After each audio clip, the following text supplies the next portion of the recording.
সময় finance minister এবং আমাদের পশ্চিমবঙ্গ সরকারের সকলকে এবং আপনাদের সকলকে আপনাদের জন্যই আমরা কাজ করতে শুরু করেছি এবং করছি। মানুষের জীবনে হবে না বলে কোনো কথা নেই, পারবো না বলে কোনো কথা নেই। আপনারাই তো একদিন কাজ করেছেন সরকারি কর্মচারী হিসেবে আগের সরকারে, তখন কেন 100 দিনের কাজ 11 দিন ছিল, আজকে কেন 40 দিন হয়েছে? আপনারাই তো করছেন। কাজ করতে জানতে হয়। আমি মনে করি আমার সরকারি কর্মচারীরা সরকারের সবচেয়ে বড় সম্পদ, এবং আমি মনে করি তারাই হচ্ছে নিচু স্তরে, ফাইল থেকে শুরু করে সবকিছুতে তারাই হচ্ছে আমাদের মেন পিলার, মেন কি, মেন ফাউন্ডেশন। আপনারা যদি আমাদের সাহায্য না করেন আমরা কি করে উন্নয়নে এগিয়ে নিয়ে যাব? আমার জীবনে কোনো স্বপ্ন নেই, একটি স্বপ্ন আছে। আমি দেখতে চাই বাংলার মাটি স্বর্ণ যুগের মতো চকচক করে চলবে। সবাই বলবে West Bengal things today, India things tomorrow. এবং তাই সকাল থেকে রাত অবধি, আজকে ছুটির দিনও আপনারা এখানে এসছেন। আজকে তো আপনাদের শনিবার তো ছুটির দিন, আপনারা ছুটির দিনেও এসছেন এখানে নিজেদের আত্মার আত্মীয়তাকে নিয়ে, যেটা আপনাদের কাছে প্রায়োরিটি ছিল বলে। সরি, আপনাদের একটা ছুটির দিন আমরা নষ্ট করেছি, কিন্তু এটা খুব ভালো। কাজের দিন তো করিনি, আপনাদের কাজের দিন। আর আমি রাইটার্সে সব কাজ করে দিয়ে তবে এখানে এসেছি। এরপরে আমার অনেকগুলো প্রোগ্রামও আছে। আমি আপনাদের বলি, আমরা যতটুকু পেরেছি, দেখুন যা আর্থিক অবস্থা, আপনারা ছাড়া কে বুঝবে? কেন্দ্রীয় সরকার প্রধানমন্ত্রী বলে গেলেন বেঙ্গলকে আমরা হেল্প করবো। হেল্প করবো মানে কোনো স্পেশাল প্যাকেজ নয়। আগে সরকারের পাপ, তার বোঝা আমাদের বইতে হচ্ছে। 2,03,000 কোটি টাকার উপর দেনা। আর মনে রাখবেন, যখন এই সুদ দিতে হয়, সুদটা লাফিয়ে লাফিয়ে বাড়ে। তার কারণ সুদটা যতক্ষণ পর্যন্ত শেষ না হবে তাই হবে। আগে দিতে হতো 21,000 কোটি টাকা যখন আমরা প্রথম এলাম, আর এবছর আমাদের থেকে কেটে নিল 26,000 কোটি টাকা। ধরুন আমি ইনকাম করলাম 21,000 কোটি টাকা, কেটে নিয়ে চলে যাচ্ছে 26,000 কোটি টাকা। খাবেটা কোথায়? খাবোটা কি? মাইনে দেওয়া হবে কোথার থেকে? কয়েকজন আমি দেখি কাজ নেই, কর্ম নেই, জিন্দাবাদ জিন্দাবাদ, দিতে হবে দিতে হবে। অনেক দিয়েছো বাবা, টাকাগুলো কোথায় গেল সেগুলো একবারও জিজ্ঞেস করেছো? আমি দেখেছি এরকম অনেক। লালবাজারে একটা ইউনিয়ন ছিল, অ্যাসোসিয়েশন, সব পুলিশ খারাপের কথাই বলবো না, কিন্তু কয়েক হাজার ছিল। তাহলে কাজই করতে না, শুধু মাইনে পেত, দালালি করতো, কাজ না করে বসে থাকতো। ইউনিয়ন করাটা হচ্ছে তাদের ফেসিলিটিস। আমি মনে করি ট্রেড আর ট্রেড ইউনিয়ন দুটোর মধ্যে তফাৎ আছে। ট্রেড ইউনিয়ন এমন ভাবে করা উচিত যারা সত্যিই সরকারি কর্মচারীদের বিপদে আপদে থাকবে। আপনাদের জেনুইন গ্রিভেন্সেস যদি কোথাও থাকে, জেনুইন কজ যদি কোথাও থাকে, আমি নিজে অনেকবার আপনাদের সাথে বসেছি এর আগেও। আমি ইভেন এই সরকারের দায়িত্ব নেওয়ার পরেও 2-3 বার বসেছি। জেনুইন গ্রিভেন্সেস থাকলে আপনি বলবার আগে আমি করে দেবো, কিন্তু জেনুইন গ্রিভেন্সেস না থাকলে কথায় কথায় যদি কেউ মনে করে আমি আমার পার্টির ফান্ডে টাকা তুলবো আর বন্ধের নাম করে কর্মসংস্কৃতি নিজের পার্টির পকেটে ভরে রেখে দেবো, এটা আমরা করতে দেব না। আমি প্রথমে আমার সরকারি কর্মচারী ভাই বোনদের অভিনন্দন জানাই যে বন্ধে আপনারা পার্টিসিপেট করেননি, আপনারা you have shown your guard. আমি আপনাদের কংগ্রাচুলেট করি। এবং সেই জন্য বলেছি, পুজোর সময় যে ছুটি আপনারা পান, দেখবেন আমি একটা করে ভেতরে ঢুকিয়ে দিই, 1-2 করে, যাতে আগের বারে যেমন পেয়েছিলেন সব মিলে হয়ে গেছিল 10 দিন, এবারে সব মিলিয়ে 10 দিন হয়ে যাবে। তার কারণ একটা ফ্রাইডে থেকে শুরু হয় আর একটা সানডে পর্যন্ত, মাঝে 2 দিন একটু অ্যাডজাস্ট করে দিলে সারা বছর যারা কাজ করবে তারা তো এই সুযোগটা পাবে। সারা বছর আমি যদি বন্ধ না করি, আমি যদি কর্মসংস্কৃতিতে ভালো করে কাজ করি, তবে এটা হবে।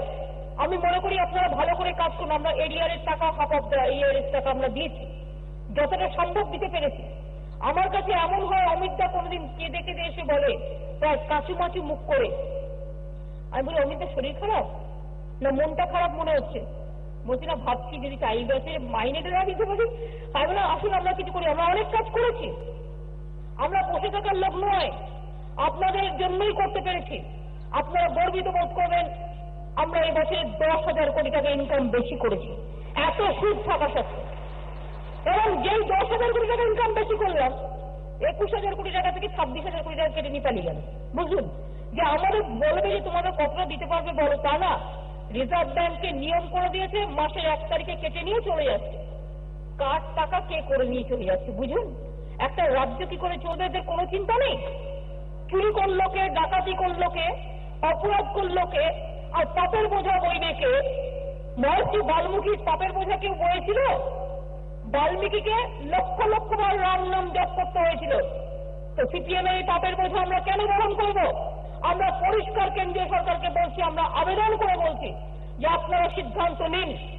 কেন বাংলার সব টাকা আপনারা কেটে নিয়ে চলে যাবেন সুদের জন্য? কেন আমার নতুন স্কুল হবে না? কেন নতুন কলেজ হবে না? কেন উন্নয়ন হবে না? কেন খাদ্য আমি দিতে পারবো না? কেন আমার সরকারি কর্মচারীদের দিয়ে দেওয়া হবে না? কেন এরিয়ার পাবে না তারা?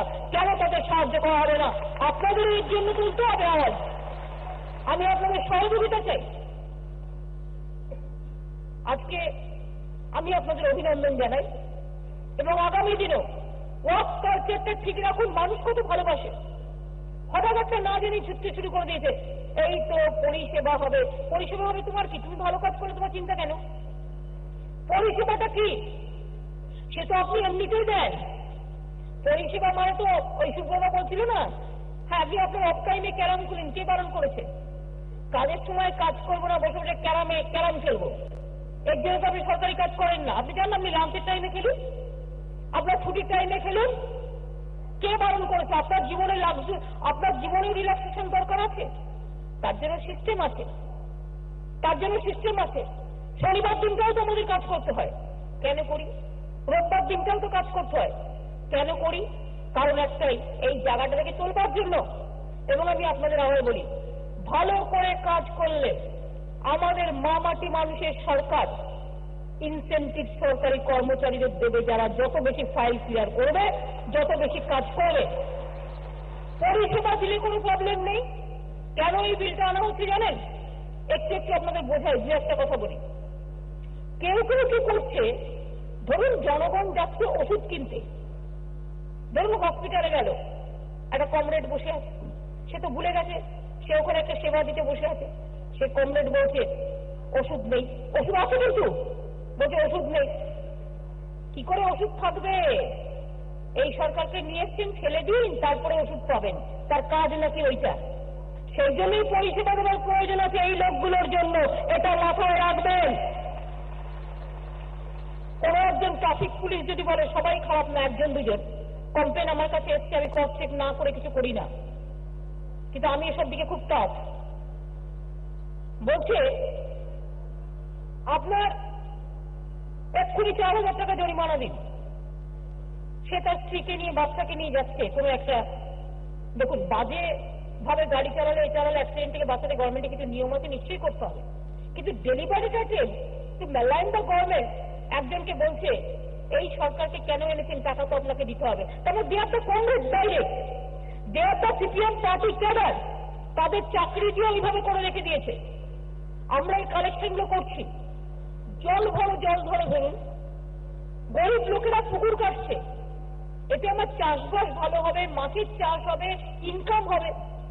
হঠাৎ ল্যান্ড ডিপার্টমেন্ট থেকে কেউ চলে গেছে দালাল, গিয়ে বলছে তোমাকে সেচ দিতে হবে 30,000 টাকা। আরে গরিব লোক খেতে পায় না, তো পুকুর কাটছে, বলে 30,000 টাকা সেচ দিতে হবে। গভর্নমেন্ট কিন্তু বলেনি, সব উঠিয়ে দিয়েছি আমরা যে কোনো পুকুর কাটার জন্য সেচ দিতে হবে না, অর্থাৎ কি দালালই করা শুধু। এবং এইভাবে কিছু লোক মিসইউজ করছে ক্ষমতার। আমি কিন্তু খুব ইম্পার্শিয়াল এসব ব্যাপারে, পার্টিকুলার, যাতে সরকারি পরিষেবা কথায় কথায় কিছু লোক দেখবেন নেমে যাবে, আর সিপিএম পার্টি অফিসে বসে কম্পিউটারে ঠিক করবে, করে কারো বিরুদ্ধে কমপ্লেন করবে। অত শক্ত নয়। পরিষেবা যে বিলটা আসছে আপনাদের জন্য সেফগার্ডও আমরা রেখেছি। পরিষেবা দেবে ঠিক মতো, যে পরিষেবা দেবে না তার বিরুদ্ধে যখন কমপ্লেন হবে, কমপ্লেনটার জন্য একটা কমিশন তৈরি করা হচ্ছে। ইট ইজ নট দ্যাট একজন যে কমপ্লেন করলো সিপিএম পার্টি অফিস থেকে আর একটা কর্মচারীকে ভিক্টিমাইজ করলো, নট দ্যাট। মনে রাখবেন, এর জন্য একটা কমিশন তৈরি করা হচ্ছে। সেই কমিশন ভেরিফাই করবে, ক্রস চেক করবে যে কমপ্লেনটা এসছে সেটা জেনুইন কিনা, কারেক্ট কিনা। এটা মাথায় রাখবেন, সেফগার্ড অলওয়েজ থাকে। যে জনগণের পরিষেবা দেবে তার জন্য চিন্তার কি আছে? যে পরিষেবা দেয় না এইসব লোকগুলো ওষুধ রেখে দিচ্ছে, খেতে দিচ্ছে না। সরকার কাজ করে দিচ্ছে, দুষ্টুমি করছে বসে বসে, আর শুধু বসে বসে। কেন এনেছে? একটাই কথা দেখবেন, ওই যে বলে না কাকে কান কেটেছে বলে কান নিয়ে পালালো, আলিমুদ্দিন থেকে শিখিয়ে দেওয়া হয়েছে একটাই কথা, কি এই সরকারকে এনেছেন তো সেই জন্য সব সিপিএমের কমপ্লিটেড ছানাপোনাগুলো ওই একইরা, ট্রাফিক থেকে শুরু করে হেলথের ডিপার্টমেন্ট থেকে শুরু করে ল্যান্ড থেকে শুরু করে এইভাবে। ও জানে না চালাকির দ্বারা কোনো মহৎ কাজ হয় না। আমরা আইডেন্টিফাই করছি এরা কারা, তারা জানে না প্রত্যেকটা নেটওয়ার্ক আমাদেরও আছে। আমি যেমন অ্যাডমিনিস্ট্রেশন চালাই, আমার নিজস্ব একটা পার্সোনাল নেটওয়ার্ক আছে। এগুলো যারা করবে সাধারণ মানুষকেও বলছি আমাদের জানান, এবং আপনাদেরও বলছি আপনারা জানান। জানতে হবে কারা এরকম করছে বসে বসে। আমি চাই আমার সরকারি কর্মচারী ভাই বোনেরা ভালোভাবে কাজ করুন। মনে রাখবেন আমাদের দ্বারা আপনাদের কোনো ক্ষতি হবে না। 2, আপনাদের এই সংগঠনই পারে গুড গভর্নেন্সের গুড কথাটা বলতে, যা আজকে সবাই মিলে গর্ববোধ করছে। আজকে ওয়ার্ল্ড ব্যাংকের ওয়েবসাইট খুলে দেখবেন, কয়েকটা লোক, এদের একটা অভ্যাস আছে, আমি যখন রেলে ছিলাম না, রোজ বলতো ইঁদুর ঢুকেছে, আরশালা কামড়াচ্ছে, ছুঁচো কামড়াচ্ছে। ও কয়েকটা বিজনেস হাউসের, এরা সব মিডিয়াকে আমি সম্মান করি, কিন্তু মিডিয়ার নামে এখন আর কর্পোরেট হাউস নয়, কিছু করাপ্টেড লোক, তারা মনে করে গভর্নমেন্টটাকে আমি চালাবো। যখন পারে না তখন তো তার একটা আঘাত লাগে, তারা এইসব বদনাম করে বেড়ায়, তারা ভালো কাজগুলো বলে না। একটা ইঁদুর ঘুরে বেড়াচ্ছে সেটাও দেখাচ্ছে, আর এখন জিজ্ঞেস করুন ইঁদুরগুলো কোথায়, সব কি গর্তে ঢুকে গেছে, নাকি কংগ্রেসকে খুব ভালোবাসি, সিপিএমকে খুব ভালোবাসি, যত দোষ নন্দঘোষ। অর্থাৎ মমতা ব্যানার্জি নাকি ওদের অ্যালার্জি, তার কারণ ও সাধারণ ঘরের লোক, তো ওটা সাধারণ ঘর থেকে এসছে। একটাই প্রবলেম, আপেল দাপেল সব না। মনে রাখবেন এই সমাজে যারা ভোট দেয় তারা 10টা কথা বলতে, মানে যে গরু দুধ দেয় তার লাঠিও খাওয়া যায়, প্রবাদে আছে। আর যারা কয়েকটা লোক আছে ভোটও দেয় না, না দেয় ভোট, না হয় ভোকারটা, এদের কাজ হচ্ছে বসে বসে শুধু ভুটভুটি করে। ভুটভুটি মানে কি? টুকটুকি করে। টুকটুকি মানে কি? কিচির মিচির করে। কিচির মিচির মানে কি? বকবকুম করে। বকবকুম মানে কি? কুটুরটি পড়া করে। একদম মন্থুরাদের দল, মানে কৈকেয়ীদের দল, কৈকেয়ীদের একেবারে বাসা। এদের কাজই হচ্ছে সকাল থেকে রাত পর্যন্ত প্ল্যান করে চক্রান্ত করো। আরে আমরা 35 বছর ছিলাম বিরোধী দলে, কোন দিন চক্রান্ত করেছি আগুন জ্বালাতে হবে, কোন দিন চক্রান্ত করেছি দাঙ্গা লাগাতে হবে, কোন দিন চক্রান্ত করেছি জলে বিষ আছে বলে রটিয়ে দিতে হবে? কোনো দিন না। এই কাজ আমরা করি না, এটা পাপ। মনে রাখবেন চালাকির দ্বারা মহৎ কাজ হয় না, এরা করছে। তাই আপনাদের বলি যারা ভালো কাজ করবেন তাদের জন্য সরকার ইনসেন্টিভ দেওয়া থেকে শুরু করে, অ্যাওয়ার্ড দেওয়া থেকে শুরু করে, এবং কি কি ইনসেন্টিভ আমরা দেবো সেটা আমরা যথাসময়ে আপনাদের নিশ্চয়ই জানাবো। আমরা একটু ফাইন্যান্সিয়াল কন্ডিশনটা একটু স্থিতিশীল হোক, এর জন্য আপনাদের কাছে আমি সহযোগিতা করব। আর এই যে সংগঠন আজকে চালু হলো ইউনাইটেড জার্মান এমপ্লয়ার্স ফেডারেশন, যে গভর্নমেন্টে, আমি ডাকছি যাদের নাম বলেছি তারা আমার পাশে দাঁড়াবেন। ফার্স্টে নেতাদের আমি একটা সংকল্প এবং শপথ নিতে বলুন। আসুন বিগেন্দ্র সবাইকে নিয়ে, মানে যাদের নামগুলো আমি বলেছি, যারা নেতৃত্ব দিচ্ছেন, আসুন আমার ডান দিকে বা দিকে আসুন। আমি সবাই আপনাদের বলছি, আপনাদের একটা সংকল্প নিতে হবে। এই বাংলাটাকে ধ্বংস করে দিয়ে চলে গেছে। আপনারা সবাই চান বাংলা 1 নম্বরে যাক। আপনারা একটা জিনিস জেনে রাখুন, ওয়ার্ল্ড ব্যাংকের ওয়েবসাইটে দেখবেন পঞ্চায়েত ডিপার্টমেন্টে কাজ করেছে, প্রশংসা আছে। জঙ্গল মহারাজ যে ভারতবর্ষের মডেল হয়ে গেছে, এইরকম অনেক ডিপার্টমেন্ট, জল বড় থেকে শুরু করে স্বাস্থ্য দপ্তর থেকে শুরু করে মডেল হয়ে গেছে। আমরা চাই প্রত্যেকটা ব্যাপারে বাংলা 1 নম্বরে যাবে, কাজের মধ্যে দিয়ে। সবাই যেন বলতে পারে কর্মসংস্কৃতির মানে কি, যাও বাংলায় যাও দেখে এসো, অন্য কোথাও যাওয়ার দরকার নেই, বাংলায় যাও দেখে এসো। এবং আমি চাই আমার সরকারি কর্মচারীরা এ ব্যাপারে সম্পূর্ণ সহযোগিতা। এবং আমি আপনাদের কাছে বলছি, আমি অপেক্ষা করব, আমি লক্ষ্য রাখবো। আমার এই ইউনাইটেড যে ফেডারেশন আজকে তৈরি হলো, নেতারা এক জায়গায় বসবেন, তারা সিদ্ধান্ত নেবেন। এবং এক্ষেত্রে আমি বাইরের কোনো পলিটিক্যাল কোন ইন্টারফিয়ারেন্স আমি অ্যালাউ করব না। এক্ষেত্রে আপনারা যারা সরকারি কর্মচারীরা আছেন আপনারা নিজেরা বসে সিদ্ধান্ত নেবেন, আমায় জানাবেন, আর আমিও 3 মাস পর পর আপনাদের সাথে একবার করে বসবো। 3 মাস পর পর আমি একবার করে বসবো এবং 3 মাস পর পর আমি একবার করে বসবো। আজকে যেটা শুভ লগ্ন শুরু হলো, আমাদের যাত্রা হলে শুরু। ওগো কর্ণধার তোমারে করি নমস্কার। আমার সরকারি কর্মচারীদের নমস্কার জানিয়ে, ধন্যবাদ জানিয়ে, সালাম জানিয়ে, অভিনন্দন জানিয়ে আমি বিশ্বাস করি আপনারাই পারবেন, আপনারাই পারবেন, আপনারাই পারবেন, আপনারাই গড়বেন, আপনারাই লড়বেন, আর বাংলায় পথ দেখাবে সারা ভারতবর্ষকে আমি বিশ্বাস করি।